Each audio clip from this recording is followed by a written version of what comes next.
In an isolated mountain chalet near Grenoble, Samuel Molesky is playing music in his attic so loudly that his wife, bisexual novelist Sandra, asks to reschedule with the female student interviewing her.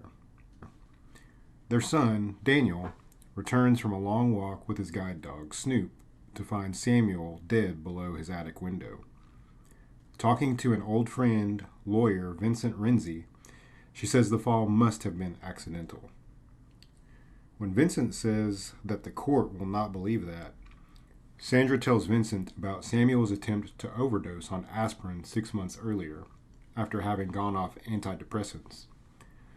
Vincent notes a bruise on her arm, which she tells him resulted from bumping into a countertop.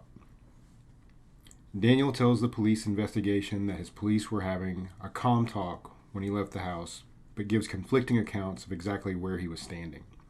This, combined with the autopsy revealing Samuel's head wound occurring before his body hit the ground, blood splatter, and an audio recording Samuel made of a fight he and Sandra had the day before he died, prompts an indictment. During the trial, Sandra's defense team claims Samuel fell from the attic window and hit his head on a shed, while the prosecution's theory is that Sandra hit him with a blunt object and pushed him from the third-floor balcony. During a courtroom argument with Samuel's psychiatrist, who insists Samuel had no suicidal intent, she talks of her resentment towards Samuel.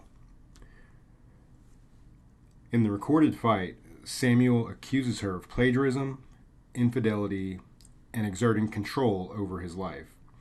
The protracted argument turns physically violent, but it's not clear who is hitting whom. The prosecution claims that all the violence was coming from Sandra. She says that she had thrown a glass at a wall and slapped Samuel's face, and that the bruises on her arm were due to Samuel grabbing her, and that the rest of the violence heard was Samuel beating on himself. After Sandra admits to having had an affair with a woman the year before Samuel's death, the prosecution argues that Samuel's loud music indicated jealousy over Sandra's flirting with the interviewer, leading to a physical confrontation where the prosecution claims Sandra killed him. The prosecutor notes her pattern of writing her personal conflicts into her stories, and how murdering Samuel could mirror a minor character's thoughts from her most recent novel. Sandra protests that one audio recording does not remotely represent the nature of their marriage, nor do the words of a character in one of her novels reflect her own inclinations. Disturbed by what has transpired, Daniel insists on testifying before closing arguments the following Monday, and the judge lays strict ground rules to prevent anyone from influencing Daniel's testimony. Daniel then asks that Sandra leave the house for the weekend, so there will only be his court monitor, Marge, to watch over him and Snoop. After hearing Sandra's testimony about Samuel's aspirin overdose, Daniel has remembered that Snoop became sick at that time and now suspects that Snoop had eaten some of Samuel's vomit.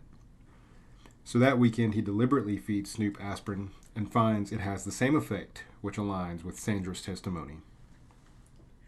Daniel confides to Marge his anguish over trying to determine what is truth, who advises him that sometimes when we don't know what's really true, we can instead just decide what's true for us.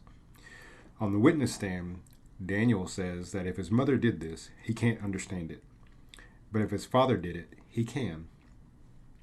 He testifies that when he and Samuel were driving Snoop to the veterinarian, his father spoke to him about the need to be prepared, that those he loves will die, and to know that his life will go on, which Daniel now sees as Samuel's own suicidal thoughts.